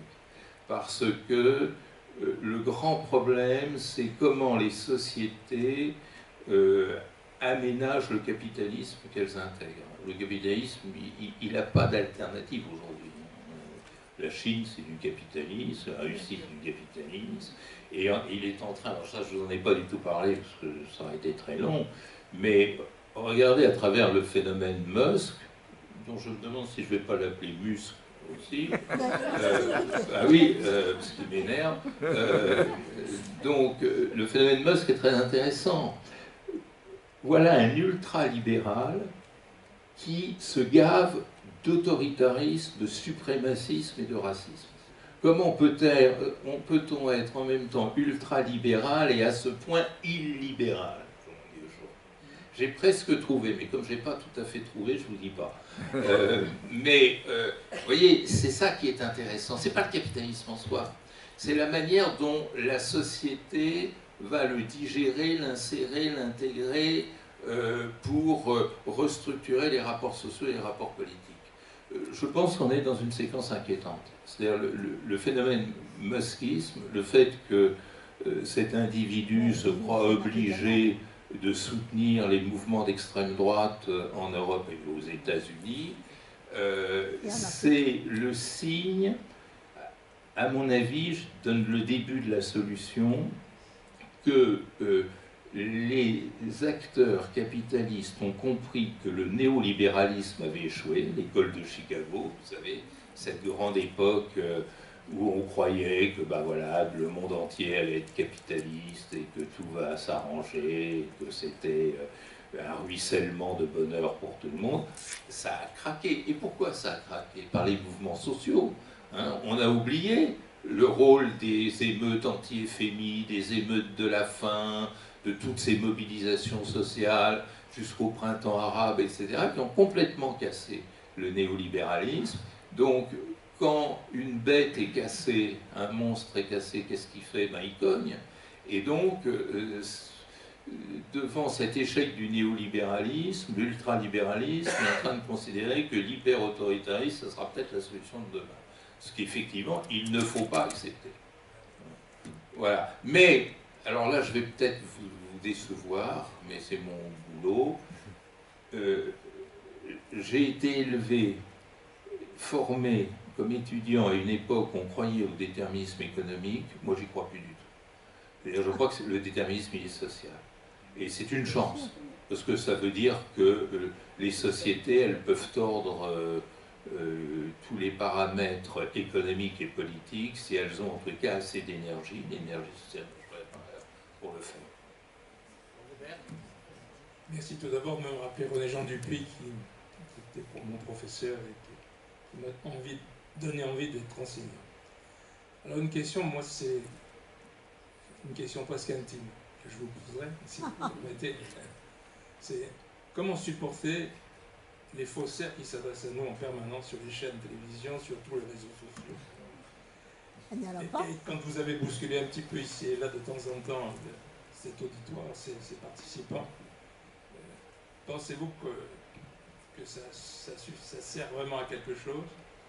Et pensez-vous comment un moyen pour écarter, affaiblir cette pression quotidienne que l'on reçoit de toute cette fausse information, avec des gens d'une médiocrité remarquable, qui passent tous les jours, et surtout les experts, qui remplacent d'ailleurs les universitaires de plus en plus, et surtout parce qu'on ne sait pas les définir. D'abord, vous me rassurez, parce qu'il se trouve que je passe de moins en moins dans les médias, parce que je suis de moins en moins invité et quelquefois même interdit. Alors, j'en profite quand même pour rendre hommage au service public, parce que sur les chaînes du service public, radio ou télévision, enfin, moi, je peux encore m'exprimer, enfin, et je n'ai jamais, ça je le dis avec solennité, été l'objet de pression quand je passe sur les chaînes publiques. Les chaînes privées, c'est différent. Hein. Et effectivement, peut-être, si de temps en temps vous alliez sur LCI, vous apercevez que depuis février 2024, je n'y suis plus, mais plus du tout, du tout. Ben oui, oh ben, il y a encore pire. Hein. Moi, je peux vous donner CNews, Europe 1, bon, enfin bref, ceci dit, je crois que vous posez deux questions en même temps. Une question, moi, qui vraiment me taraude, c'est la régression de la liberté d'expression. J'ai été, comme vous, professeur pendant des décennies. Quand j'entrais en amphi, je ne me posais jamais la question de savoir si je pouvais dire ça ou pas dire. Jamais, jamais. Et le jour de mes obsèques, ainsi que j'appelle mon départ à la retraite, j'ai rendu hommage à la République parce que je dis, ben, grâce à elle, j'ai toujours pu faire court comme je voulais. Maintenant, c'est plus vrai. Non. Maintenant, c'est plus vrai. C'est-à-dire, il y a un certain nombre de sujets que je ne peux plus. Enfin, je suis à la retraite, mais je fais quand même des cours. Et il y a un certain nombre de sujets que je ne peux plus traiter. Bon. Et même si personne ne m'en a intimé l'ordre, simplement, c'est de l'autocensure. Et ça, pour la santé de notre République et pour la pérennité de notre modèle de démocratie et de liberté, il faut se mobiliser. Et je crois que c'est pire en pire. Et on a des collègues qui ont été mis en garde à vue, des collègues qui sont passés devant le tribunal, qui ont sont vus condamnés à des peines, y compris des peines de prison. Ça fait peur quand même, ça fait peur. Bon. La deuxième chose alors que je voulais dire en écho à cela, c'est de plus en plus effectivement, nous sommes sous le règne de la bien-pensance. C'est-à-dire que, et la différence entre le commentateur et l'analyste, ou l'expert et l'analyste, c'est que le boulot de l'analyste, c'est pas se soucier de la bien-pensance. Hein. Imaginez un médecin qui serait animé par la bien-pensance. Alors, surtout pas parler de cancer, surtout pas parler de cardiopathie, non, oh, peut-être un rhume, oui, ça, bon, ce serait absurde. Mais on en est là. C'est-à-dire la bien-pensance consiste à commenter un événement, non pas pour en comprendre les processus génétiques, mais pour le condamner ou l'approuver selon la règle éthique que cette bien-pensance vous dit. C'est quand même effrayant. Si on veut que les horreurs du 7 octobre ne se reproduisent pas, il faut comprendre ce qui s'est passé le 7 octobre. Il faut comprendre. Et il faut tout mettre sur la table. Et il faut rompre avec ce postulat qui veut qu'expliquer quelque chose soit l'excuser. Enfin, tout de même, si vous expliquez comment un hold-up a pu se produire chez Louis Vuitton, vous ne l'excusez pas. Tout de même, il y a des choses qu'il faut savoir maîtriser. Et là, je crois, pour répondre à votre question, qu'il y a eu une déformation épistémologique de notre monde, hein, parce que ce n'est pas seulement le propre de la France, ça, qui nous conduit dangereusement à diaboliser l'explication. Et ça, il faut absolument réagir contre ça. Il faut savoir entrer, et à mon avis, il y a une explication sociologique à ça. C'est la fin des idéologies. Autrefois, moi quand j'étais jeune, les choix politiques des uns et des autres étaient là, sur la table, antagoniques, différents, structurés, organisés, et étaient des sortes de boucliers dans les débats et les échanges qu'on avait. Alors ça pouvait tourner à la langue de bois, mais au moins ça permettait d'ouvrir tous les dossiers et de débattre. Hein. C'était modèle de société contre modèle de société, c'était théorie explicative contre théorie explicative, la théorie marxiste face à la théorie libérale, face à la théorie solidariste, chrétienne sociale, je ne sais quoi. Et du coup, nous, si on était honnête dans nos cours, on rappelait à chaque fois, sur chaque sujet, les différentes positions qu'il y avait, et puis on expliquait comment la science devait cheminer à partir de ça. Aujourd'hui, on est dans le complet marketing politique, le marketing électoral même, qui ne s'habille que de bien-pensance, pour gagner et pour s'imposer. Et le fric aussi. Monsieur Badi, bonjour. Je ne peux que m'associer à tous les auditeurs pour vous dire combien je buvais vos paroles. Mais dans le même temps, je voudrais attirer votre attention sur deux mots qui me paraissent importants et qui pourraient compléter un peu votre intervention. C'est avec une certaine douleur que je m'exprime. Tout simplement, vous avez évoqué le conflit israélo-arabe. Palestinien. Palestinien, oui, mais... Il était israélo-arabe jusqu'en 73. Si vous voulez. C'est pas moi qui veux. C'est pas pareil. Hein. D'accord. Mais si vous me permettez, je vais essayer d'aller au droit. Étant originaire moi-même de Syrie et du Liban, vous vous en doutez que ce ne fut pas pour moi un long chemin tranquille. J'ai choisi en 62 ce pays, la France. Parce qu'à l'époque, la Syrie et le Liban vivaient en paix. les communautés se côtoyaient avec beaucoup de fraternité. Et en même temps, bien sûr, il n'y avait pas la démocratie à la française, mais il semblait que tout allait bien. Et pour moi, quand j'ai choisi la France, par tout ce qu'elle représentait, alors que je ne la connaissais pas, parce que pour moi c'était le rêve culturel et tout ce que ce pays englobe. Et il se trouve, je voudrais ajouter le mot vérité et justice. Pourquoi vérité? En 1974, après avoir fait 15 ans d'études médicales, je lis dans le Nouvel Observateur un Israélien. J'ai toujours été respectueux de l'État d'Israël, monsieur. J'ai toujours battu. Ça fait 50 ans que je me bats pour la paix. Et j'ai fait tout ce chemin parce que ça me réconforte qu'il y ait des gens encore comme vous, mais je suis un peu sceptique et je vais vous dire pourquoi. En 1974, dans le Nouvel Observateur, Samuel Dehar, peu importe, il disait si les Israéliens se battent pour leur survie, les Arabes, et je ne dirais pas les Palestiniens, mais c'est pareil, se battent par orgueil et virilité. Vous savez, je n'ai pas fait de la géopolitique. Je suis chrétien d'Orient et je rassure cette dame là-bas qui parlait des cathos. Je ne suis pas catho et j'appartiens à aucune secte, mais je peux dire par rapport aux chrétiens en France, ils ne tuent pas. Et dans le monde, ils sont 365 millions à être persécutés par an, chose qu'on ignore. Pour revenir au moment à ce que je voulais vous dire, Georges Orwell disait dans ces temps de tromperie universelle, la vérité est un acte révolutionnaire. Je ne suis pas révolutionnaire, mais je me bats depuis longtemps. J'ai essayé d'alerter les grands de ce monde. Une voix dans le désert, mais peu importe, ma foi me permet d'être encore optimiste.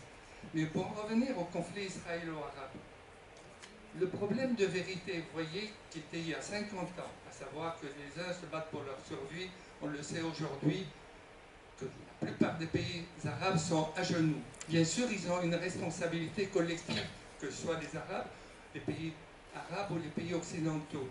Par contre, ce que je voulais ajouter, le fait que j'avais écrit et que j'ai pu m'exprimer par l'écriture, j'ai été invité à une conférence internationale sur la paix en Tunisie, un an avant les printemps arabes, monsieur, et je vais en terminer. Je ne suis pas venu faire un discours, mais pour vous dire qu'on essaye, parce que aussi la France est en danger, et je me bats aussi pour les générations et nos enfants et nos petits-enfants qui sont nés ici.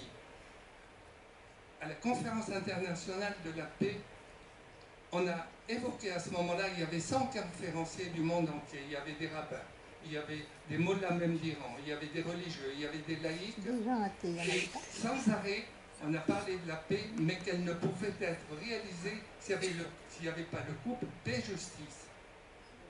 Et c'est ce mot que je voulais ajouter à votre exposé pour vous dire qu'aujourd'hui, le chemin que vous proposez, à savoir bien sûr, l'éducation, c'est la chose la plus importante, mais dans ce monde, si vous voulez, où il y a beaucoup de tromperies, beaucoup de mensonges, comment voulez-vous essayer de convaincre les grands de ce monde que le chemin de la paix, c'est celui qui engendre l'humanité, qui engendre la fraternité, qui engendre la prospérité, alors que la loi du talion, elle est là depuis 2000 ans.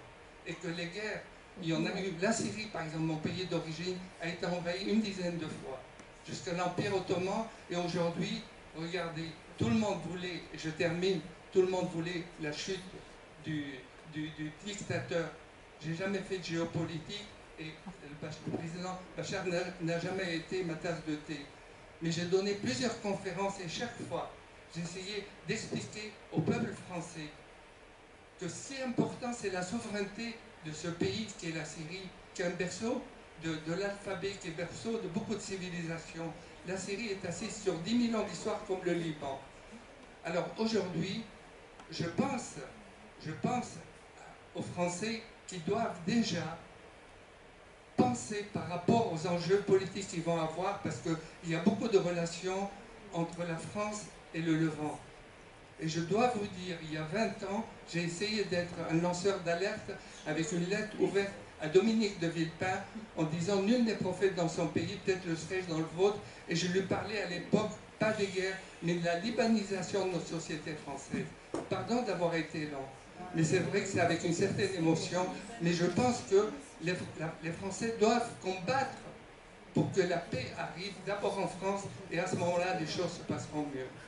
Voilà, je vous remercie, j'ai été un peu long, mais j'ai essayé d'exprimer quelque chose qui me tient à cœur. Parce que croyez-moi, depuis 50 ans, je n'arrête pas de me battre pour la paix. Merci, monsieur. Merci. Merci. Que le bon sens et l'humain prévalent toujours. Merci, monsieur. Qu'est-ce que la libanisation de la France? Oui, moi je peux que partager votre point de vue. Je ne crois pas qu'il y ait de divergence entre ce que j'ai dit. Justice, je l'ai dit tout à l'heure, il n'y a pas de paix qui ne soit fondée sur l'asymétrie de l'injustice. C'est évident. Et vérité également. Nous sommes bien d'accord. Et mon maître Nelson Mandela l'avait bien inscrit au fronton de son action.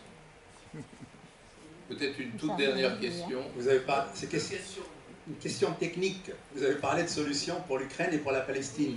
Pourriez-vous nous indiquer rapidement, s'il vous plaît? Merci. Oui. Bon, écoutez, n'attendez pas de scoop. Simplement, ce que j'ai dit tout à l'heure à propos de Russie-Ukraine, c'est que je ne crois pas en une paix transactionnelle. Je ne crois pas en une table petite ou grande qui réunirait Poutine et Zelensky et qui se livrerait à une sorte de charcuterie politique. D'ailleurs, depuis 1945, il y a eu 500 guerres, il n'y a jamais eu de rectification de frontières.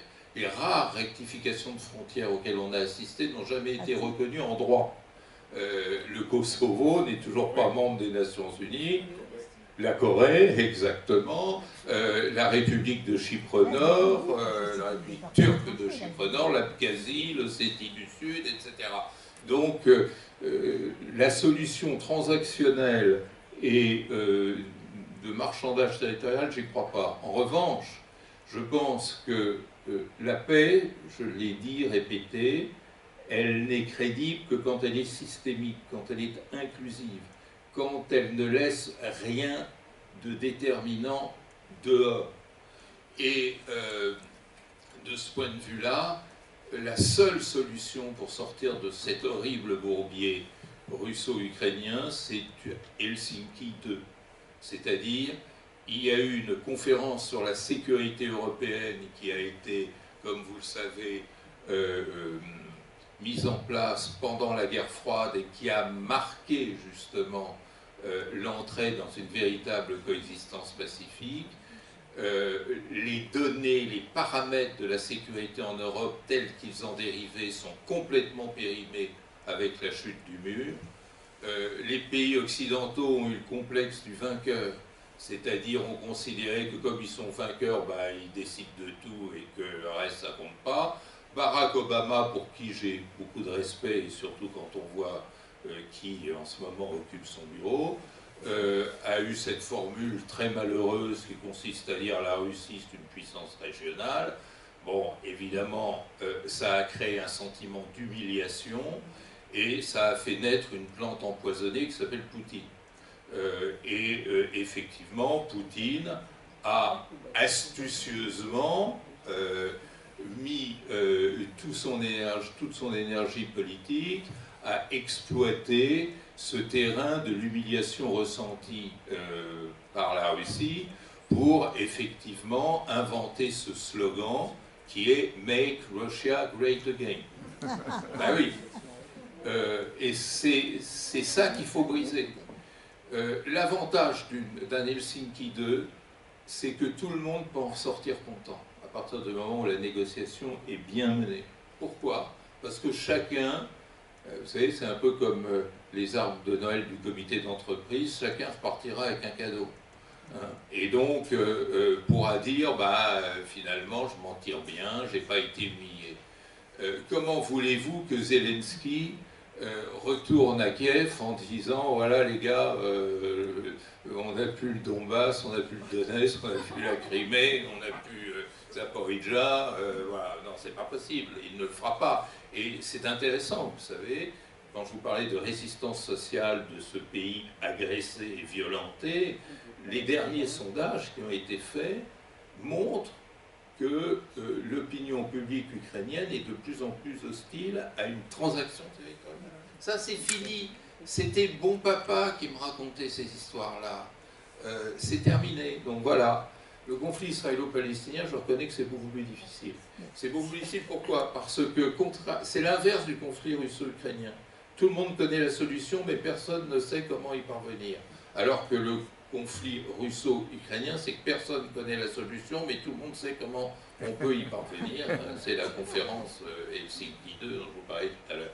Alors, il n'y a pas d'alternative à une solution à deux États. D'ailleurs, c'était dans les gènes même des décisions des Nations Unies, la résolution 181, je parle sous votre contrôle, et la résolution 194 de l'Assemblée Générale des Nations Unies.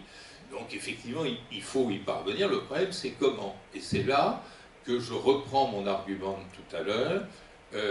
Rien, mais absolument rien n'est possible sans la confiance. C'est-à-dire sans ôter de la tête des Palestiniens l'idée qu'ils sont considérés comme des sous-hommes ou des sous-femmes. C'est le fond du problème.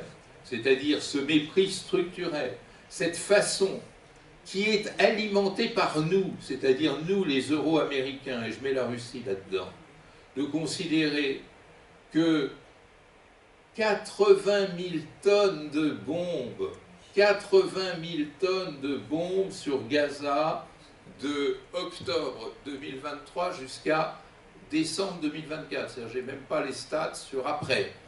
80 000 tonnes de bombes, c'est plus que tous les bombardements de la Seconde Guerre mondiale réunis. C'est plus que Hiroshima, Nagasaki. Bon. C'est pas des bombes atomiques. Oui, mais voilà. Alors, mais vous avez tout à fait raison. Pas seulement lui, d'ailleurs. Mais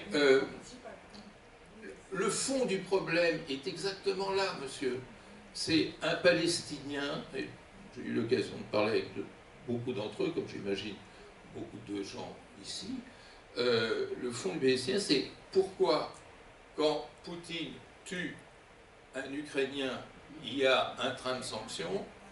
Quand Khamenei ne tue personne, mais simplement fait le zozo, on étrangle ce peuple iranien. Vous savez, le peuple iranien ne peut même plus respirer aujourd'hui. Hein. Vous avez 2 tiers des Iraniens qui sont sous le seuil de pauvreté. Mon cousin m'écrivait qu'une boîte de pistaches qu'il voulait acheter pour fêter le nouvel an iranien, le Nowruz, c'est 1 million de tomans. 1 million de tomans. Hein. Bon. Et le toman, moi je l'ai connu à 60 centimes. Alors bon, faites le compte de ce qu'il y a une petite boîte de pistaches. Bon. Donc, le fond du problème, c'est bien entendu l'horreur absolue de cette guerre génocidaire, et j'ai pas peur d'employer le terme de guerre génocidaire. Hein, fondamentalement une guerre génocidaire. Il ne faut pas dire on va attendre les historiens dans 3 siècles pour décider si c'est une guerre génocidaire. Vous vous rendez compte, si on avait dit ça pendant la Seconde Guerre mondiale, on va attendre que les historiens décident ce qu'est Hitler. Ça aurait quand même posé des problèmes. Bon, bref, mais en réalité, le fond du problème, c'est pourquoi on sanctionne celui qui tue des Européens et on ne sanctionne pas celui qui tue des non-Européens. Et c'est de là que vient la rage. Et c'est ça qu'il faut casser. Et vous avez raison de dire que c'est Biden, comme c'est Trump, hein, parce qu'il n'y a rien arrêté de tout ça, et comme c'est l'Europe qui ne prend toujours pas de sanctions. Alors on dit, ah, il va y avoir une conférence au mois de juin. Mais sacré nom de, je sais pas quoi, imaginez un mourant qui est en train d'agonir dans la pire des souffrances, on téléphone au médecin et il dit, oh ben, je passerai vers le 15 juin. Ben, on en est là. Et ça, c'est considéré comme inacceptable par des Palestiniens. Et il n'y aura jamais de 2 États tant qu'il n'y aura pas la conviction construite qu'on est respecté à la même homme qu'un autre. Mais est-ce que le Hamas, c'est... Alors, une dernière question. On sera obligé de s'arrêter là. Avec le micro. Est-ce que le Hamas est seulement l'expression d'une rage seulement? Est-ce qu'il n'y a pas autre chose aussi? Parce que vous ne semblez pas, vous semblez pas mettre l'accent là-dessus. Voilà, juste une remarque par rapport à ce qu'a dit monsieur sur les médias. Je pense qu'il ne faut pas Donc il ne faut pas leur donner le monopole en fait de l'information, il faut être proactif et enfin, aller chercher l'information chez les autres, c'est-à-dire peut-être être polyglotte, connaître les langues. Moi je suis choquée entre guillemets quand je regarde des infos en langue arabe, Al Jazeera et compagnie, et quand je regarde des infos françaises, je me dis mais on est dans le même monde où c'est l'omission totale en fait des informations. Et d'ailleurs aussi, je me rappelle, il y avait un professeur de Sciences Po quand il y avait à Paris, quand il y avait les manifestations des étudiants. Donc il est passé sur BFM, il disait oh ces étudiants, ils connaissent tous l'anglais, ils sont sur Twitter, ils ont la formation qui vient directement des États-Unis. Donc c'est comme s'il remettait en question en fait le fait qu'ils sont, voilà, c'est des étudiants internationaux, ils connaissent, connaissent en fait l'anglais et donc ils peuvent avoir des informations différentes. Voilà, donc je pense que voilà, il faut être proactif et chercher l'information et donc être dans l'altérité. Voilà. Très bien. Merci, merci. Jean-Pierre, madame voulait dire quelque chose. Oui. Bonsoir, monsieur. Il y a le média, il y a place, il y a off investigation. Il faut arrêter là. Voilà. On est obligé, ça. Vite fait, madame. Je voulais vous demander par rapport au conflit israélo-palestinien, est-ce que vous pensez que ce qu'a fait le Hamas le 7 octobre, c'est seulement l'expression d'une rage et d'une humiliation? Est-ce qu'il n'y a pas autre chose? Est-ce qu'il n'y a pas, compte tenu de la charte du Hamas, une volonté aussi, on pourrait, je dirais presque génocidaire, de la part du Hamas d'éliminer effectivement les Israéliens et peut-être aussi une expression de l'antisémitisme du Hamas, hein? Donc ça, peut-être que vous le passez sous silence aussi. Écoutez, lorsqu'on a affaire à des guerres qui ne sont pas des guerres interétatiques, c'est-à-dire un État contre un autre État, et que vous avez d'un côté un État et de l'autre des mouvements, alors que certains appellent de résistance et que d'autres appellent des mouvements terroristes, il faut bien comprendre que tant le discours que les instruments et que les méthodes employées par ces combattants non étatiques sont différents de ceux d'un État. Hein. Et vous êtes plus jeune que moi, vous n'avez pas la mémoire de la guerre d'Algérie. Mais on parlait de la guerre d'Algérie de la même façon. Le FLN, c'était des terroristes, c'était des anti-français, des racistes anti-français, des gens qui haïssaient l'homme blanc, etc. etc. Alors, moi, je n'ai pas fait de travail d'anthropologie pour savoir ce qu'il y a au fond de chacun de ces combattants, qui d'ailleurs ne sont pas forcément homogènes non plus. Hein.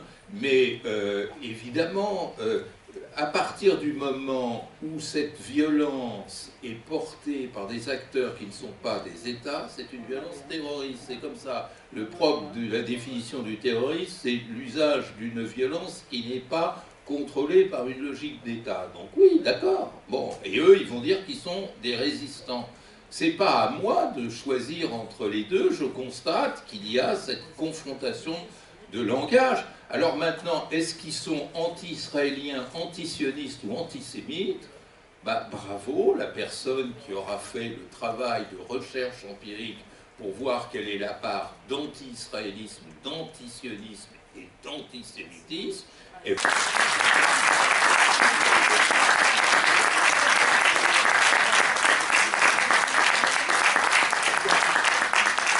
Voilà.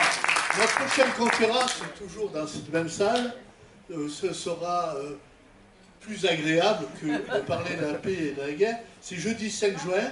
Qu'est-ce qu'un temps vraiment libre? Par Bertrand Cochard, agrégé et docteur en philosophie. Donc voilà, ça c'est le 5 juin.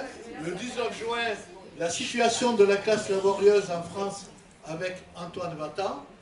Et le 14 juin, en collaboration avec la Ligue des droits de l'homme d'Antibes, nous allons rendre hommage à Blanqui, à Puget-Théniers. Mais vous aurez des informations par les mails. Voilà. N'oubliez pas que nous avons très peu de financement pour organiser de conférences. Il y a des petits paniers. Donc, voilà, n'oubliez pas de mettre... À votre bon cœur. Voilà. Je vous remercie.